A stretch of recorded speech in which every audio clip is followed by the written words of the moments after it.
Welcome everybody, it's just now noon, so we'll go ahead and get started. My name is Brooke, I'm a program coordinator here with Untitled Services, and welcome to our second ADAPT event. We have one more presentation this year as a part of this series, so be sure to register for that. I will send a link to that and a follow-up email as well as an evaluation for this presentation. Some housekeeping for today's presentation. It will be recorded and all of our calls will be muted throughout the whole call. If you have any questions, you can enter it in the chat, or if in person, you can just raise your hand and you can answer it at the end in the question and answer portion. If you need a CEU certificate, make sure that your display name is both your first and your last name. If you can't figure it out, then just send it in the chat what your name is and we can have you recorded. I also wanted to remind everybody that today is World Alzheimer's Day, dedicated to increasing awareness of Alzheimer's disease. Today, our presenter is Ms. Ceu Nichols. She is an occupational therapist and clinical educator for therapy services at Baton Rouge Rehabilitation Hospital. Ceu has been an OT practicing in inpatient rehab for almost 7 years and in acute care for 3 years.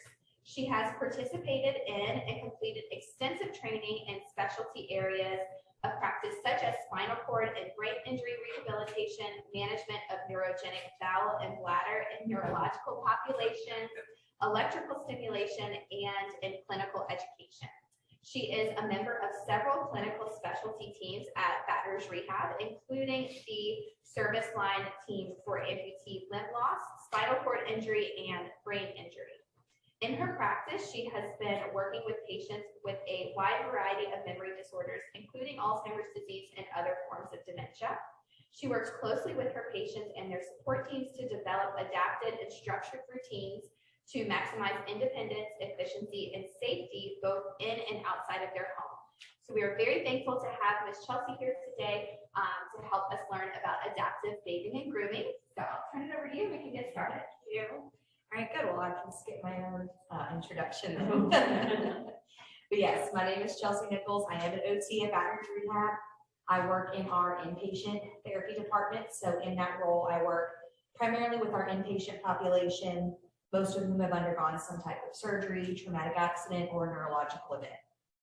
Occupational therapists in general specialize in self-care and ADLs or activities of daily living like bathing, dressing, toileting, just your basic daily self-care. And then we also will progress to working with more complex tasks like medication management, cooking, cleaning, and even child rearing in some cases.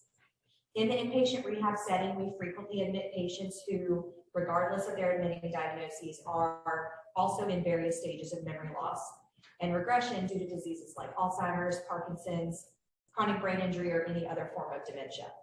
Depending on the degree of memory loss, we try to establish different plans of care and set goals, whether that is, having our patients perform their self-care as independently as possible, or even working with their caregivers and their support system to help establish routines that minimize stress, agitation, and frustration, and caregiver burnout.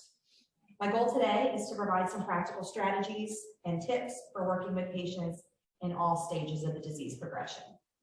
As a therapist, of course, I'm always pushing to help my patients maintain the dignity of remaining as independent as possible for as long as possible. However, I do know from firsthand experience that that's not always the case. So I do want to also provide some tips for making caregiving as simple and carefree as possible.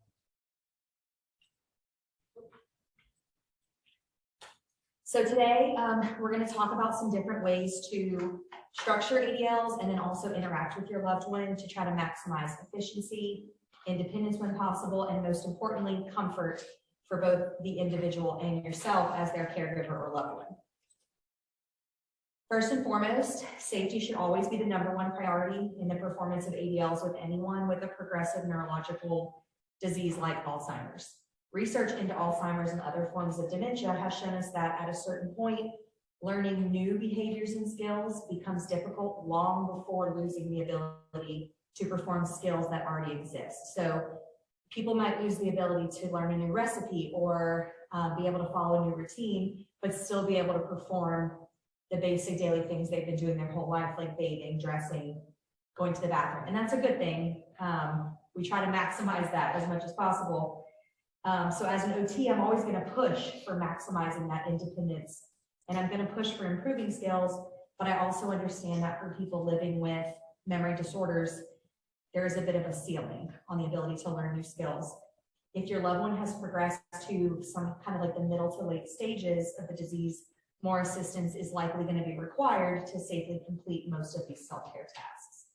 However, for people that are in the early stages, sometimes just providing cues and supervision and even setting up the environment correctly can be sufficient to ensure that your loved one is remaining as safe as possible while paying attention to things like water temperature when bathing, remembering to unplug hot tools when performing grooming or hair care, and even something as simple as just remembering to flush the toilet.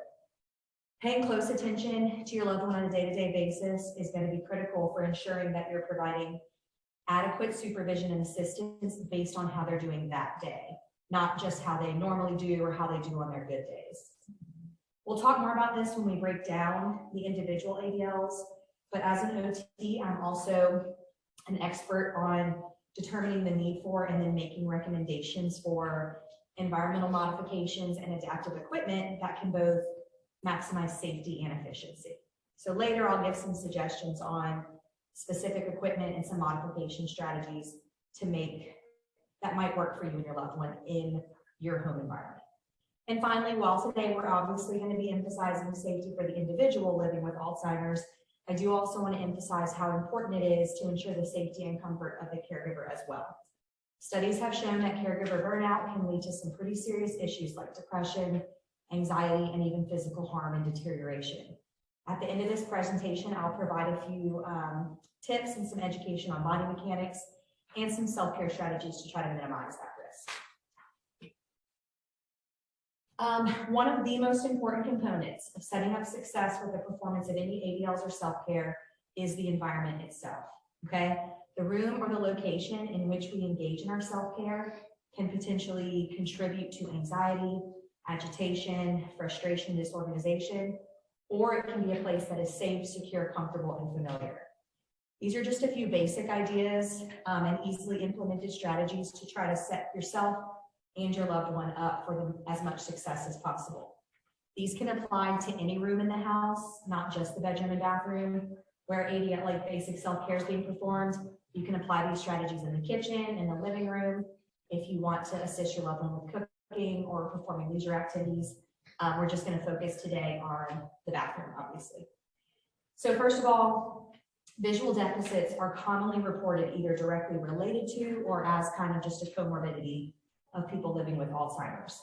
Frequently, as aging occurs, we lose not only the acuity of our vision, but we also lose peripheral vision, depth perception, and the ability to sense changes in even a very familiar environment, like the home in which you've lived for years. Making sure that the room that you're going to be helping your loved one perform their self-care in is as well lit as possible is critical to minimizing the effects of these visual changes. Providing contrast is another important key to helping people with low vision move around more optimally in their environment. So if the walls in your bathroom are white and your countertops are white and your toilet's white and your shower's white, the whole room just becomes one big white blob.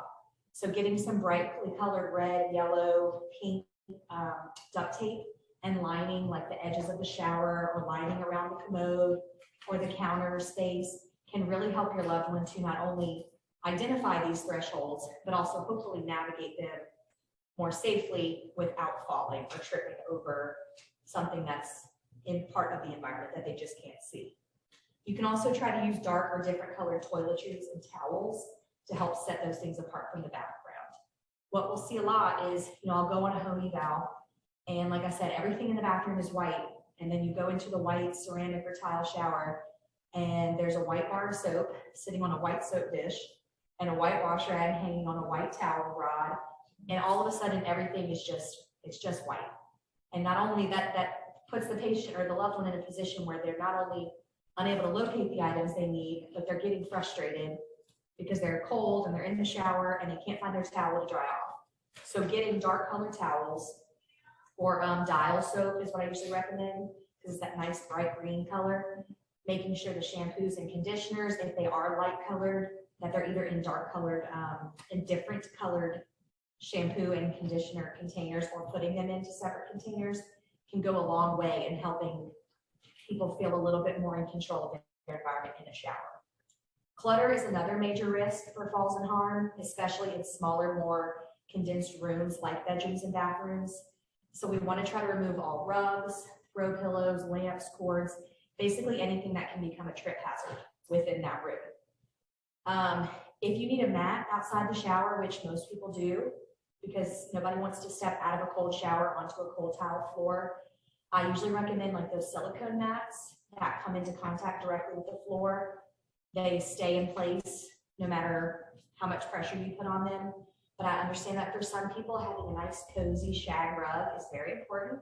And that's fine as long as you have a really good high quality rug pad directly underneath that rug. The shaggy rug should never be directly on the floor. One of the hallmarks for caring for and assisting people with memory disorders, as you probably already know, is consistency.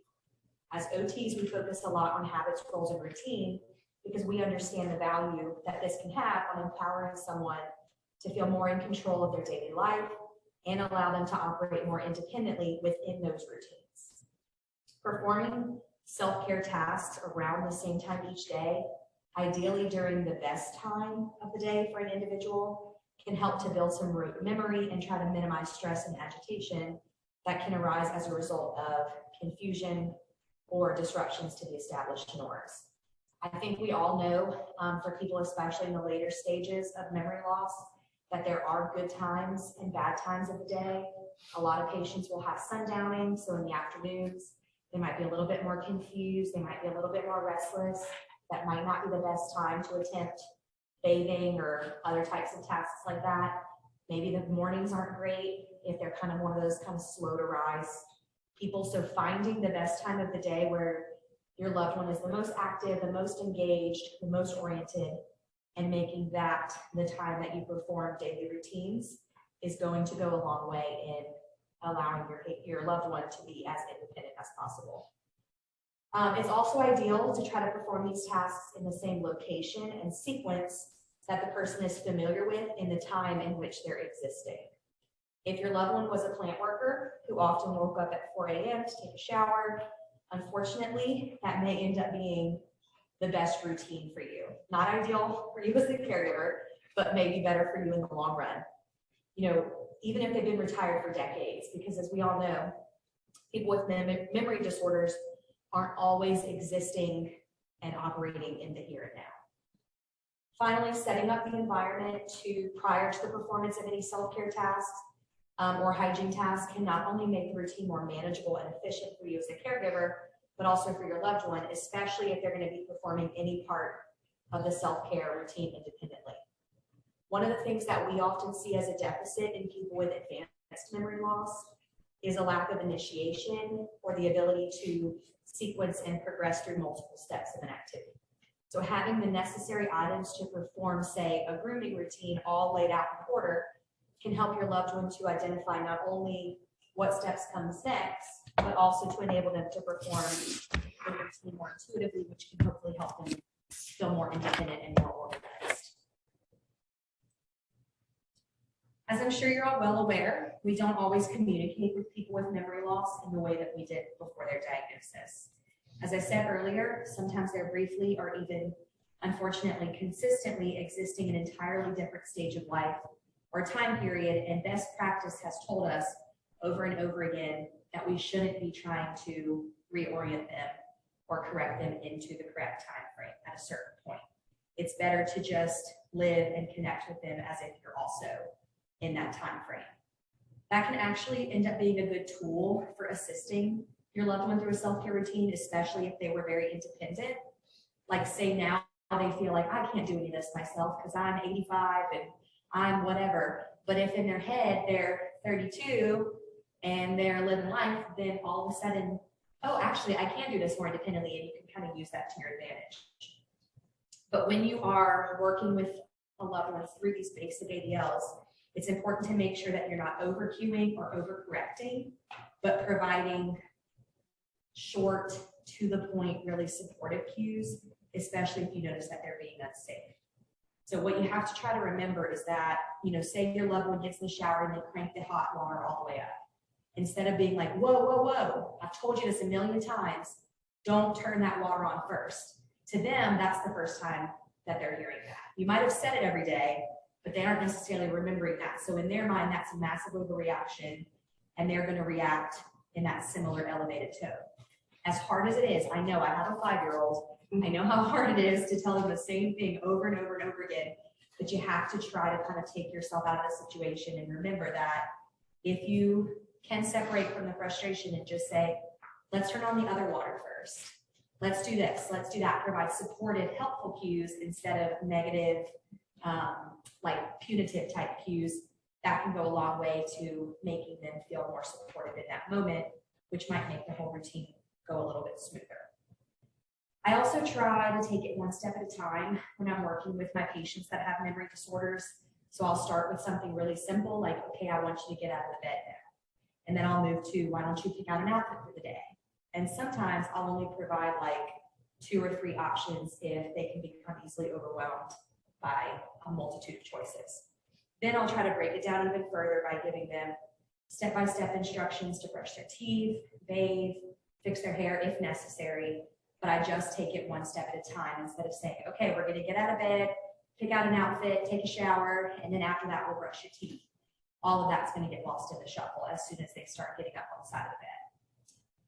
What I find frequently is that these patients, assuming that they don't have a multitude of other comorbidities that affect their strength, coordination, or balance, are usually able to perform most of their self-care if I provide cues and I set up the environment, and I have everything ready for them.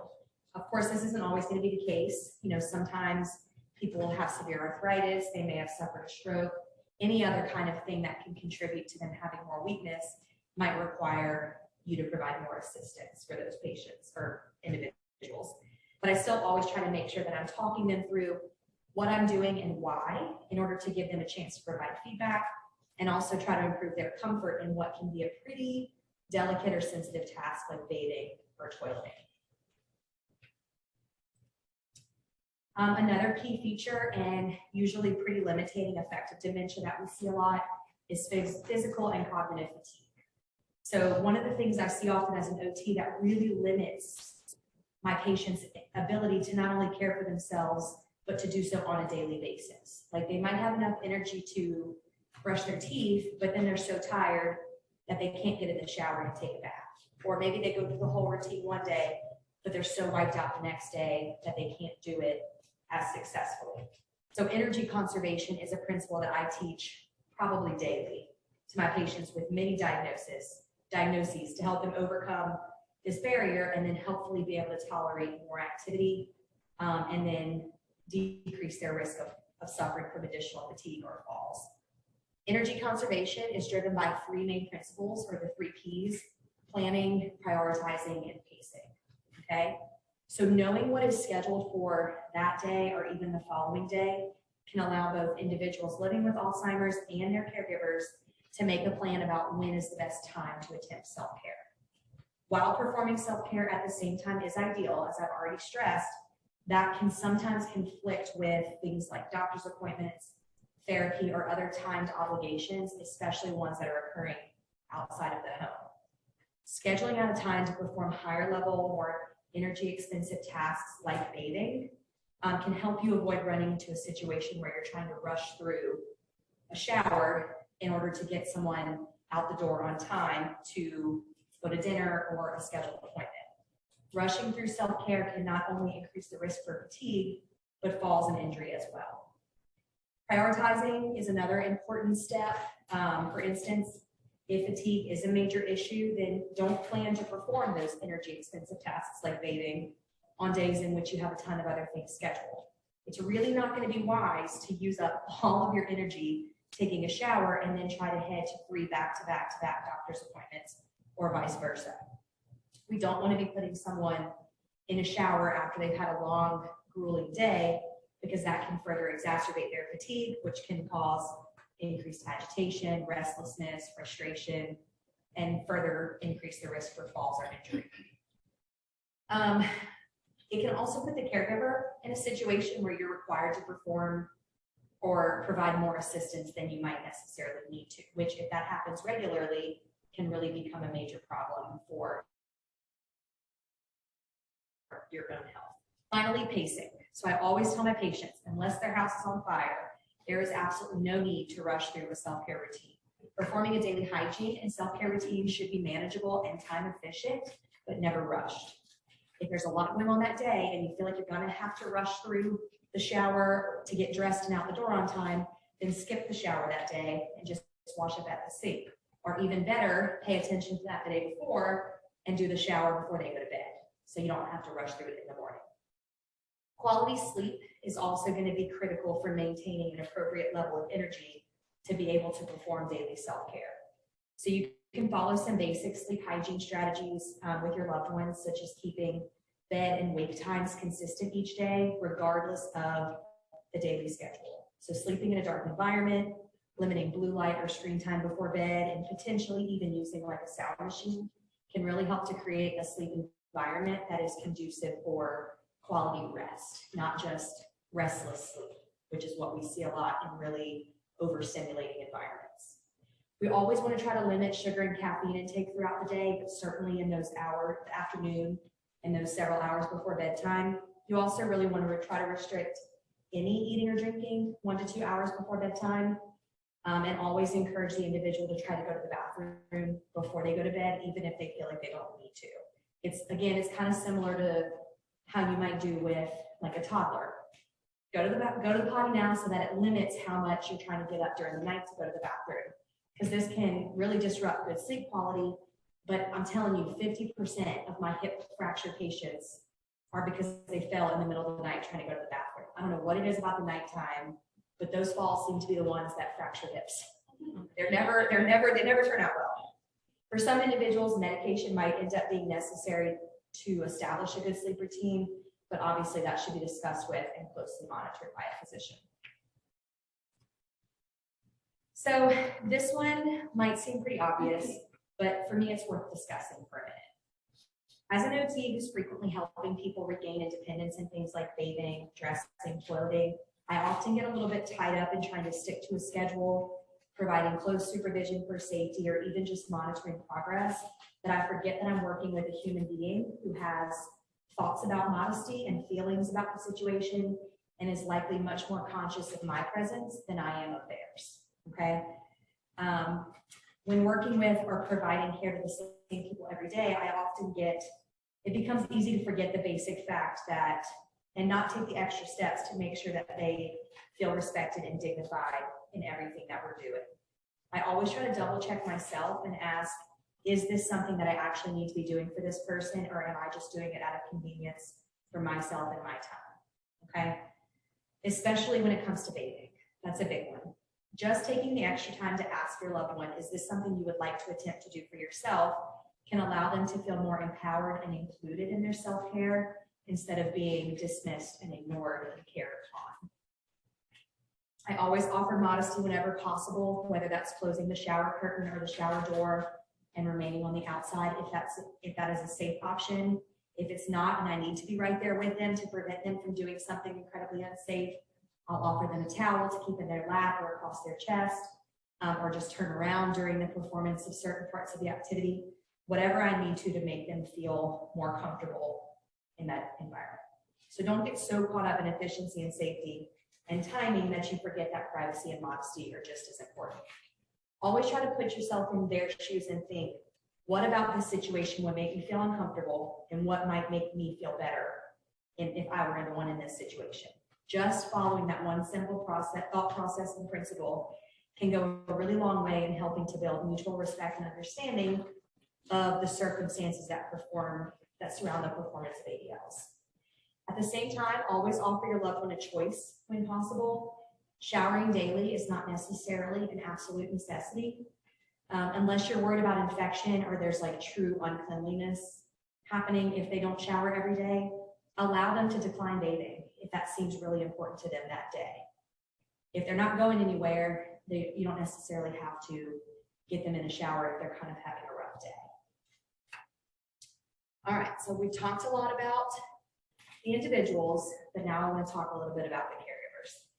Injury to caregivers is something that unfortunately I also come across a good bit in my daily work. When we have family members that come in for family training prior to discharging a patient with really any diagnosis, I always try to remind them that sometimes they're going to be in this for the long haul and that it's important to take care of themselves so that they can be in the best possible shape to take care of their loved one. We certainly don't want to allow caregiving to remove us from other valued occupations, daily roles, routines. You know, y'all heard of the sandwich generation. That happens a lot with people with Alzheimer's, that you are simultaneously taking care of your mom and raising your kids at the same time. And that can become, I mean, that's it. That's all you're doing. You're caregiving and you're caregiving. So finding ways to avoid the burnout and the injury that can come with that is going to be really important to make sure that you can not only care for your loved one with memory loss, but continue to care for the other people in your life as well. So first and foremost, body mechanics are going to be key to avoiding caregiver injury. As a therapist, I am big on body mechanics. For patients who do need a higher level of care or an increased amount of physical assistance for transfers or just the performance of self-care, try to follow these tips when possible to decrease the risk of injury. Anytime you have to do any lifting, whether that's lifting someone out of a bed or simply picking things up off the floor, always remember to try to bend at your hips and your knees instead of your back. So you can get yourself in a position where you can then lift with your legs instead of your back. For transfers in particular, that is where we see the most common injuries. Like people come in, they're like, yeah, I've been caring for my mom for years, but I have to have back surgery. And it's a really good chance that that's because they haven't been transferring them very well for those years. So when you're doing a transfer in particular, you want to stay as close as possible to the individual. And if needed, use transfer assistive devices like a gait belt, a walker, a sliding board, or even like a manual lift if it gets to that point. When you're transferring a loved one from a bed to a wheelchair or a toilet or a shower chair, whatever, you want to get your body as close to theirs as possible, block their knees with yours, okay? Bend at your knees and try to keep your feet apart to build like a solid base of support to work from. When you're turning to place them from one surface to another, you have to make sure that you are twisting, or not twisting at the back, and instead pivoting on your feet. So when you go to turn, you don't do this, you do this. So you see the difference. I kept my back straight and aligned so that I wasn't putting unnecessary stress on my spine. Most importantly, always let the individual know what you're going to do and when you're going to do it so that they can participate and perform as much of the activity on their own as they possibly can. When I'm doing a transfer, I always have my patients scoot to the edge of whatever surface they're coming from. I get their feet flat on the floor and I teach them to push up with their arms and pivot to the surface we're going to so that they know exactly how to help. Never, ever, ever let them wrap their arms around your neck or your back. It might make them feel more comfortable, but what's going to happen is if they start to fall, you're just going to go down with them. And in best case scenario, they make it to the chair safely. You have just put your neck and your back at risk for unnecessary injury. So always have them try to push with their arms from the surface that they're coming from. Always make sure to count down before you do the transfer so that you're both working at the same time. We have that happen a lot too. If I don't count, even if the patient could do more, I'm taking them out of the equation because I'm not letting them know when they should start assisting me. If that makes sense. If you're doing bathing, dressing, toileting, hygiene, whatever at a bed level, make sure that you're taking breaks and you really want to try to avoid punching over for long periods of time. If your loved one is in a hospital bed, you can raise that bed up as high as it'll go, and that'll really help to protect your back. Just remember that when they're done, to lower the bed back down safely so they're not laying in a bunk bed and potentially falling off and hurting themselves. If the patient has to do a lot of rolling, like with a bed bath, try to prioritize and set it up to where they're not having to do a lot of back and forth. So I always try to get my patients sitting up in the bed or sitting on the side of the bed initially so that they can do as much as they can. It's really hard from a laying down position to be an active participant in a bed bath. But once I get them laying back down and roll onto their side, I wash, rinse, dry, do everything I can while they're on their side before I roll them back so that they're not going back and forth a lot, because that can be really, really hard for both them and for you. Excuse me. Taking care of yourself while body mechanics are incredibly important, as I said, is about more than just good body mechanics. Caregiving for some is a full-time job. If you work 40 hours a week in any other industry, you have to take days off, you have to recover after stressful days. Sometimes you have to extend those vacations to avoid burning yourself out and running yourself into the ground. I know that sometimes it feels like this isn't an option when your job is more like 100 hours a week and it involves taking care of someone, especially someone that you care very much about. But prioritizing ways to avoid burnout is going to be critical in ensuring that you're able to assist your loved one for as long as possible. So let's talk a little bit about the other type of self-care. First of all, knowing what is available to you as a caregiver is going to be really important, whether that's respite services through your insurance, sitter services that might come into the house a few times a week to kind of help with the performance of some of these tasks, or even just community groups that you and your loved one can participate in to have something to do or simply get out of the house.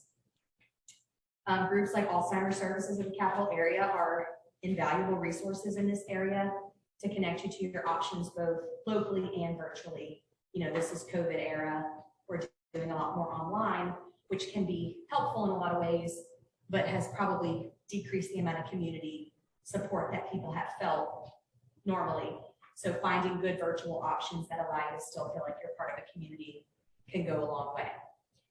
If it's an option financially, there's absolutely nothing wrong with utilizing professional respite and caregiving services to provide you the support that you need. You are still their loved one, and sometimes maintaining that distinction in the relationship as opposed to becoming their full-time caregiver can go a long way in really maximizing their quality of life. People, it becomes a real thing when we have, especially with spouses, when we're training spouses to be a caregiver for their loved one, for their spouse, and it disrupts that line between husband and wife or spousal relationship and then caregiver patient. And it can really affect the quality of life for both individuals, right? You don't want to feel like your spouse who you married and you love with all your heart is now just responsible for cleaning you up every day. So we tell them using respite services and caregiver services can really help to maintain that distinction and really help preserve the quality of your relationship. What if professional services aren't an option for whatever reason, try to look within your own network and find support, whether that's emotional, physical, spiritual, financial. Don't try to go this alone. It's just not going to work out in the long term. Prioritizing simple relaxation is also important. We discussed energy conservation for the individual with Alzheimer's, but it's just as important for the caregiver to make sure that you have the energy stores necessary to do what is a very difficult job. You can't be expected to provide the highest level of support to your loved one with daily hygiene if you are running yourself ragged. You can work together to try to find ways to relax, whether that's just setting aside an hour a day to read a book, participate in a book club, participate in meaningful hobbies like cooking and sewing, or even just fitting in a little nap. A nap goes a long way. Relaxation does not have to mean an hour-long yoga, meditation, seance. It just means finding something that allows you to disengage as a caregiver for brief periods of time so that you are well rested and ready when your loved one needs your assistance again. We all know that a balanced diet is important for overall health and stamina, but that's especially true when you're doing the kind of manual labor that comes with being a part or a full-time caregiver. Making sure to get plenty of healthy carbs and fat to build up your energy stores, taking in good protein and fiber to keep you full, and trying to avoid sugary snacks and caffeine can help make a big difference. I personally believe that one form of self-care is indulging. So I would never come up here and tell you to not eat the bread pudding. Eat the dang bread pudding, but maybe also eat some vegetables. Don't totally deprive yourself because that's a whole other type of burnout. This last one is important. Helping someone perform self-care tasks is obviously very necessary, but it can feel burdensome and not just for you, okay? Imagine that you spent your entire life as a healthy, strong individual who was independent, had goals and successes, and didn't struggle to do even really, really difficult things. Now, all of a sudden, you find yourself in a position where you can't even bathe yourself or get yourself dressed without assistance. And what's worse is that you wake up every single morning and you have to relearn or remember this information all over again. Now, imagine that you're sitting there struggling with your new reality and frustrated that you even have to have help in the first place. And then that helper comes in and acts like this is the last thing they want to be doing. That is just going to add to the frustration and the guilt that you're already experiencing about the situation that you're in. I say all this just to help us all try to remember that, once again, this is not just a job and something to check off the list, it's a person, okay? And likely someone that you care very much about. You're going to feel overwhelmed and frustrated doing these same activities over and over and over again, but finding outlets to vent and blow off that stress that don't involve the individual can go a long way in helping you both try to reframe this as more of a blessing than a burden. I would never ever tell a caregiver or anyone working with people with any type of disability, considering that technically I kind of am one myself, to bottle it up or ignore your own mental health. I'm simply suggesting that finding strategies to cope and manage so that you don't find yourself in a situation where you're blowing up on your loved one, simply because we've let it build up for too long. I know that I'm preaching to the choir with a lot of this, and you've heard all of this before, but I do want to stress the importance of taking care of yourself daily so that the person that you are taking care of is getting the best version of you each day. All right, now that we're through that, let's talk about equipment and modification strategies. Before bathing is probably going to be the riskiest of all the ADLs, mainly because it involves water, soap, and a slippery floor. But it's also one of the most exhausting of the ADLs. One of the main components of energy conservation that we talked about earlier is prioritizing and pacing. I teach my patients that sitting down during the shower is going to enable them to save up the energy to not only perform the bathing task, but also still have some stamina left over to do all the things that are necessary once the water is turned off. I've included a few pictures of potential adaptive equipment that's available depending on the shower or bathroom setup. If your loved one has a tub shower combination, like a sit-in tub with a shower head, or if they have a threshold to their walk-in shower that they're unable to safely navigate, then you can utilize that first piece of equipment. It's called an extended tub transfer bench. You can see in that picture that it sits partially inside of the tub and then partially on the outside, so that instead of having to step over the side of the tub, someone can just sit on the edge of that bench and then scoot in and swing their legs over. We recommend these on probably a daily basis. This is going to be really ideal for users who are unable to walk or navigate those thresholds that we talked about. Also, using an elevated seat in a tub or shower eliminates the need to try to get down into, and then even more difficult, come up out of the bottom of a tub. If fully submerging into the water is a priority, but your loved one is unable to do so safely, they do make tub chairs that descend and elevate down into the water.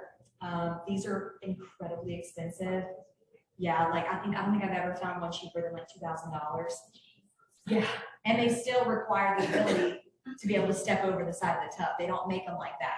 The loved one would have to be able to step into the tub, sit on the tub chair, fully submerged. It's just a lot of work. But if it's a major priority for your loved one, it's out there. I also always have people ask me about those walk-in tubs, like the rebath tubs.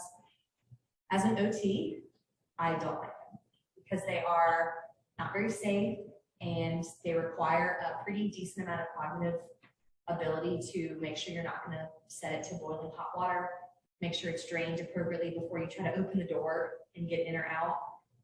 As a granddaughter of someone who had Alzheimer's and used one of those, he enjoyed it a lot. It was overstimulating and overwhelming. The one that they purchased had like jacuzzi and disco lights and like a massager on it. So he would like try to turn the water off and accidentally turn on like a light show, and he would get so frustrated. So I just say once again, they're available. It's an option, not necessarily one that I recommend. If you have a walk-in shower and your loved one is able to safely step over and navigate that threshold, I still recommend sitting on an elevated shower seat that is designed for the shower. I cannot tell you how many times I have gone on a home eval, or I've had my patient tell me that they had a shower chair, and upon further explanation, we've discovered that it's actually a lawn chair that has been rusting and sitting in their shower, just waiting for the right moment to collapse. I even went to my grandparents' house one time and found out that my grandmother had been sitting on a step stool in her clawfoot tub, and she was so proud of herself for being so safe. And we had to have that. I have to find moments when I'm going to be granddaughter and when I'm going to be OT, but that was a moment where I couldn't help myself. We had to get rid of that and order a shower chair right away. A handheld shower head can also go a long way and make a big difference in giving your loved one control over the bathing environment, and also improve safety for both yourself and your loved one. We utilize handheld shower heads at the hospital, which I'm grateful for, because otherwise I would be getting multiple showers a day as well. Purchasing a shower head attachment like the one pictured can be a really good tool. They make ones like that you just hook right into you don't have to do any plumbing work. You just hook it right in, and it has a base where you can hang the shower head attachment so that someone could use it as a regular shower head, and then another person could take it off that hook and use it like a handheld shower head. That's really good, especially if the shower is going to be accessed by more than just that individual. Using a handheld shower head gives the individual the ability to more independently perform bathing without having to stand up and turn around to rinse the back of the hair, their back, their legs, things like that. It'll also allow you, as the caregiver, to safely step into and out of the shower as needed without also getting a bath. This is another important tool for energy conservation because it really decreases the amount of standing and sitting or even bending over that is typically required to adequately and fully bathe yourself. Ideally, installing legit screwed in grab bars would be my recommendation, like the ones pictured in that bottom left image, or in the first image, sorry. But I understand it's not always possible, especially if you live in a rental or if you have like a fiberglass shower insert. I understand you cannot screw grab bars into those. So they do make suction cupped grab bars, like the one in the bottom left corner. You can buy those online. You can buy them from Home Depot, Lowe's. They're safety tested, but I don't recommend them if the patient, like the individual, needs them to pull up to a standing position. They're really meant to be more of like something to hold on to once you're already standing. Like I said, they've been safety tested, but they're not absolutely foolproof, and they can come off the walls. And the last thing you want is to be pulling yourself up to a standing position. It pops off the wall. You have nowhere to go but right back down onto your bottom. I talked earlier about creating visual contrast and improving visual access. If your loved one has the low vision or any visual deficits we talked about, one easy, cheap way to do this is to purchase a dark colored shower caddy that sits on the wall out of the way of the patient, but is still directly in their visual field. Okay, so those ones that go on the floor might not be the best option if it's either going to become something they might trip on, or if they won't even be able to see it at all. If you have one that can suction cup into the wall itself, kind of directly in their eyesight, that can make a big difference as well. I recommend getting just a one-tier shelf and putting only the absolute necessary items in a very specific sequence to assist your loved one in problem solving through all the steps of the bathing routine. For instance, you can put the body wash and a loofah all the way to the left, and then put the shampoo and then the conditioner all lined up in a row, and then they know to grab and to use each of those items in that specific order. Always make sure they know not to attempt to use this shelf as a grab bar, because it absolutely will come off the wall. Finally, I included a picture of the silicone mat that I was talking about earlier. Those go inside or outside of the shower. I do recommend having, if your shower is particularly slippery, having a mat like that in there, or you can purchase those little strips. They're like kind of like tape, but they're kind of rough. You can put those directly on the floor as well. We have those in our bathtubs at the hospital. This one particular silicone mat is a non-suctioning one. You know how they have those ones that have all the little suction cups? Those are not great. They tend to, if you float too much water in the bottom of the shower, they tend to just rise up with it, so they become useless, more of a agitation than anything else. So stay away from those if possible, but that's just one of the ones I recommend, and all these pictures are from Amazon. Adaptive equipment for dressing might be a consideration for an individual who's able to perform either the entire dressing routine or portions of the tasks individually, but might have difficulty due to things like muscle weakness, decreased balance, poor tone control, or pain.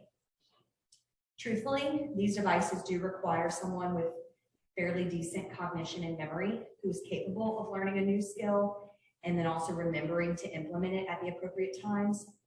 If your loved one is still in the early stages of memory loss, then this equipment might be a good consideration if they have some of the other issues that I just mentioned. So that last picture shows a long-handled shoehorn. So you've probably seen shoehorns before. I've had patients who have them on their key rings, like the little small metal ones. If you've ever gone to a shoe store, they usually have a bunch of little ones here. They make longer handled ones like this. Sometimes they're even twice this length, and that allows that. So patients can slip their foot into their shoe without having to bend over, and the annoying thing where you get your finger stuck in the back and then it messes up your shoe. So this is a good option for really anybody. I will utilize this as well if I'm helping someone else put their shoe on. I will place this in the back of the shoe and then have them slide their foot down, and it makes the job a lot less stressful for both of us. I'm also not particularly keen on sticking my fingers inside other people's shoes. So this is nice for that as well. I've also included a few pictures. Well, let me show you these two. In addition to the long handled shoehorn, they have other options for footwear as well. Just a basic long reacher can be helpful in getting socks off and shoes off. It can also help getting pants on. So if your loved one's unable to bend over, they can hold the waistband of their pants with the reacher, and then it basically just becomes like an extension of their arm. If they can't reach down to get their socks off, they can use either this back side of the reacher or catch the back end of their sock in the claw here and just push it off without having to cross their legs or bend over. This is a pretty nifty little tool. It always blows people's minds when I teach them at family trainings. It's called a sock aid. If your loved one is able to do and remember to do this correctly, I have had a lot of success in teaching my patients with memory loss to use this. We just practice it every single day, and eventually they kind of build in a strategy to do it. But the way it works is that if you're doing this from a sitting position, you would put this in between your knees with this non-rope side pointing straight up. And then you just take the sock, I'm gonna use my belly for support here. You take the sock and you put it on the sock aid directly, okay? The heel or the bottom of the sock goes on the hard side, okay? You slide it all the way on until it's nice and flat across the top, but doesn't come up past the ropes. And then from that point, from a sitting position, your loved one can toss that out like a fishing line, stick their foot in, and pull the sock off. It's actually a really nifty tool. I teach people and instruct them to purchase these all the time. If you are the one performing footwear for your patient, this is also a good tool. You can load the sock onto here for them and then just hand them the sock aid and tell them pull with both hands, and it limits how much you're having to bend over to put their socks on, okay? They make special ones if your loved one has to wear compression socks or TED hose for things like blood pressure, or if they have like a high risk for blood clots, they make different compression sock donners that work similar to that. I also included some pictures of equipment that's designed for people with fine motor issues due to things like arthritis or neuropathy. So that top picture shows a button hook. That's what this right here is. The way it works is you feed this metal piece through the button hole. You grasp the button on the other side like he's doing, and then just pull it right back through. It actually works pretty quickly once you get the handle for it. So if your loved one is really not experiencing all that much memory loss, but they have horrible arthritis in their hands, which we see a lot, this built-up handle makes it a lot easier for them to do things like clothing management. There's also a picture of a zipper pull right below. That's a more high-tech option, like one that's designed for that. It hooks onto the zipper, and then it just has a big loophole that the patient can just pull to open and close their zipper. I've gone much more low-tech in the past. I get a piece of yarn and I tie it through the zipper and then leave a loop for them to pull up and down. You can use lots of different things. You don't necessarily have to purchase the zipper pull specifically for that. Once again, these pieces of equipment are ideal for people who are capable of learning and practicing a new skill but might have difficulty with the fine motor components of things like fastener management. The picture to the left is a strategy that I recommend regardless of how independent the individual is with dressing.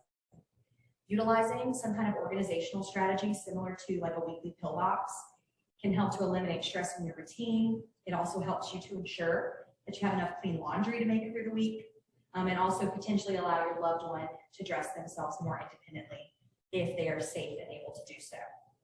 Imagine that you're having issues with your memory. Okay, we're going to do another role play situation. You're having issues with your memory. This might already be happening. This happens to me frequently. You walk into the room and you forget what you went in there for in the first place. And you're like, what in here looks familiar to me? So that's going to happen a lot for our loved ones with memory disorders. They walk into a closet and you're like, okay, now what? So if this is hanging right there at the entrance or right at the back of the closet where they can directly see it, not only can it allow them to eliminate the confusion of what they're doing in the first place, but it can also allow your loved one to simply grab the clothes for that day, ideally that are already sorted in the order in which they should put them on, and then not have to think about all the different things that they need. This is also good if your loved one tends to dress out of season because of orientation issues, and they might be more inclined, to reach for warm clothes if they're living in January 1970. And then it's August in Louisiana and you walk in and they're wearing a puffer jacket. But you can't talk them out of it because they've already put it on and to them it's January. So if you just never make that an option, you can kind of eliminate some of that confusion. So ideally, the caregiver, whoever, would go ahead and sort that for the week on Sunday and then clean everything out and redo it at the end or the beginning of each week. Overall, the goal should be to minimize the amount of decisions that have to be made and the amount of options presented, in addition to decreasing the amount of time it takes to complete the dressing routine. Finally, the equipment shown here is once again meant to either increase the ease of use of tools for the individual themselves or to set up or organize the environment to really optimize a grooming routine. Since grooming and oral hygiene is something that is going to be performed daily, unlike, say, bathing, or potentially even dressing if they just want to stay in their PJs all day, I want to again emphasize the benefits of attempting to perform it around the same time and in the same location and sequence each day. The more ingrained the routine becomes, the less frustration that typically arises for both yourself and your loved one. For individuals who have impaired safety awareness and decision-making, such as those with memory disorders, utilizing safety razors can make a big difference in minimizing the risk of cutting or skin damage. So an electric razor, like the one in the top left, that one in particular has a safety guard that eliminates the need to remember to apply shaving cream before shaving, which can be a very important step if using a standard razor. Obviously, if you try to shave your face without wetting it or putting shaving cream on, you're going to butcher the face. So using an electric razor eliminates the need to even remember that step. If your loved one is unfamiliar with electronics or gets overwhelmed by learning a new skill, you can still use a standard razor, but I recommend searching for, they're called safety blades. So that bottom left one, I believe it's like a Gillette or something, but it has a built-up handle, so it's easier to hold, and it has blade guards in between each blade. So the patient or the individual has to hold the blade at a very specific angle in order to cut themselves. Most of the time they can move the razor however they want. It's not going to be necessarily the closest shave in the world, but it will be a lot safer than trying to use like a single blade razor, especially if it's like rusted and old and potentially pretty sharp. If you're going to be the one doing the shaving for your loved one, then I would recommend using a standard razor with like a pivoting head, so not a safety razor, because those will take way longer than they need to if you're the one kind of in control of the activity. For oral hygiene, one of the biggest issues that we see in the hospital is that people either forget to brush their teeth or they're not brushing them thoroughly.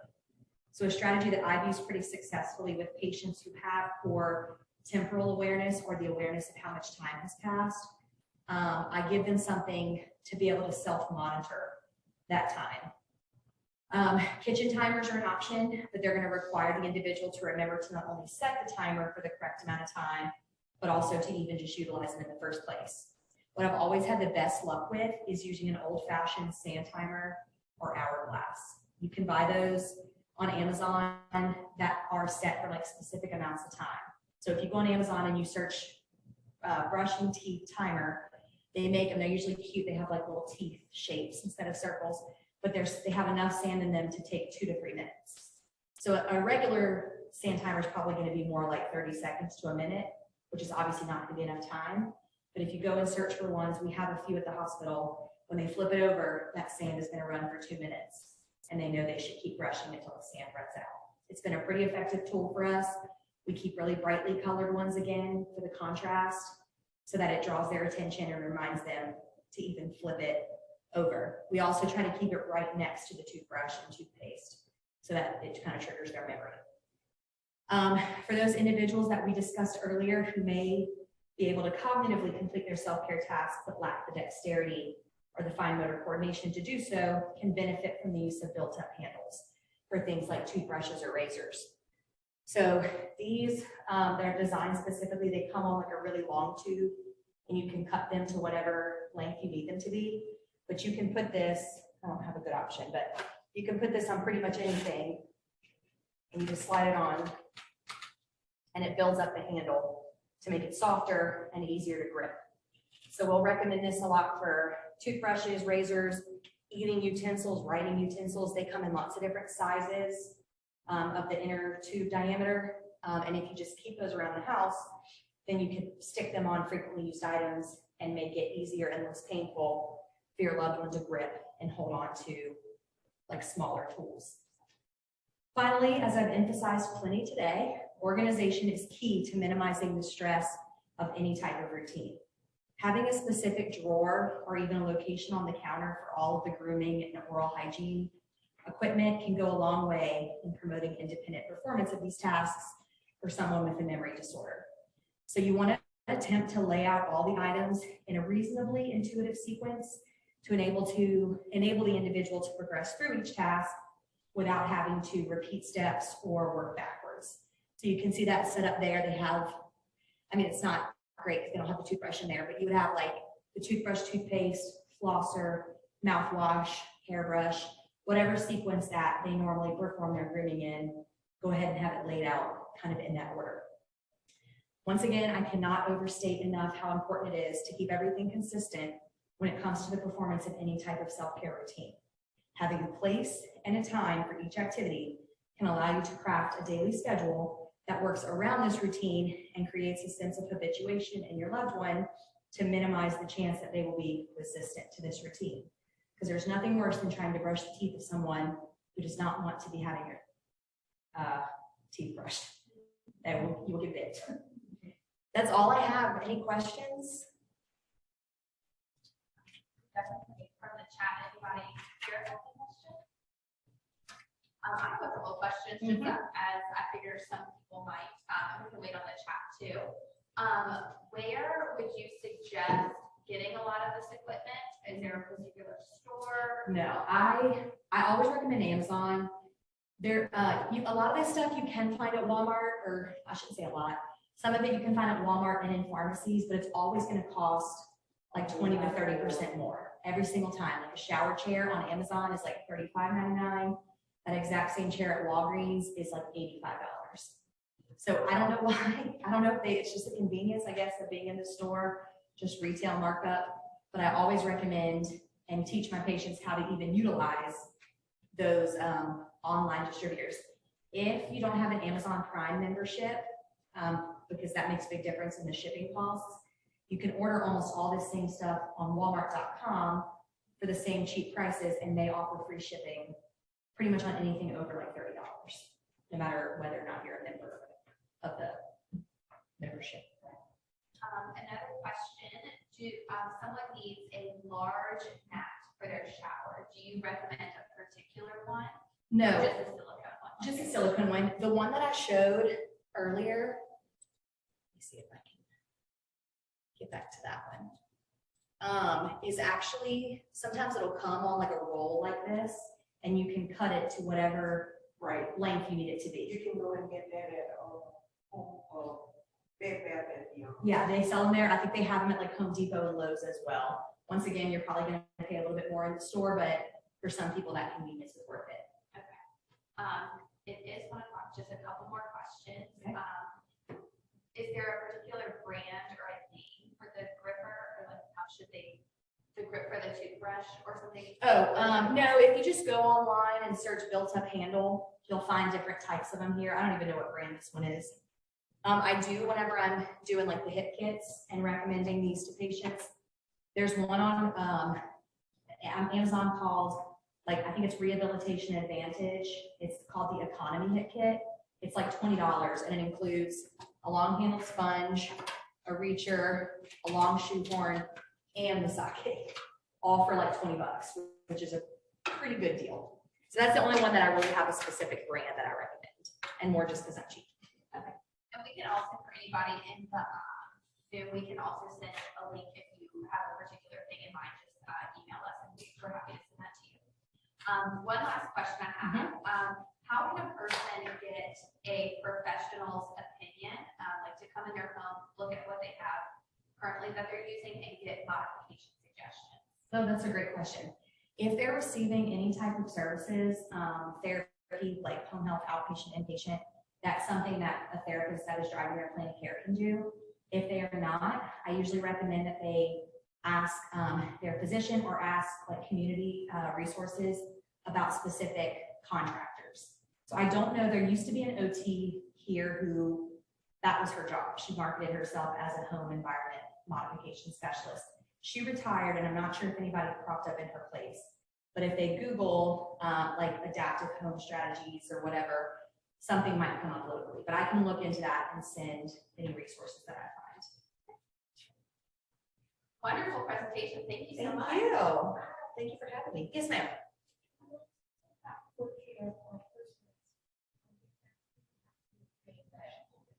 Foot care, like how to, like equipment or, for a bed bath, I usually try, if possible, if they can get into a seated position, like in a wheelchair or on the side of the bed, I love to do like a good soaking, like you get a little basin with some warm soapy water and let them soak, and that usually takes off a few layers of whatever it is you're trying to clean, as opposed to just getting a wash rag. Can be a little bit too abrasive at times. So if they can soak, I recommend that, and then soaking in a hot towel and then drying off is what I always try to do for foot care when I have to get bed baths. It just depends. If they're diabetic, That's the key. If you're diabetic, you got to be very, very careful. So I usually will kind of ask our doctors for some guidance on stuff we should and should not use. Because you can, if you use the wrong thing, like something that might irritate their skin and they can't feel it, it can create some issues that you're trying to avoid most of the time. All right, we'll go ahead and end our video. Thank you again so much for everybody that participated. And just look for our follow-up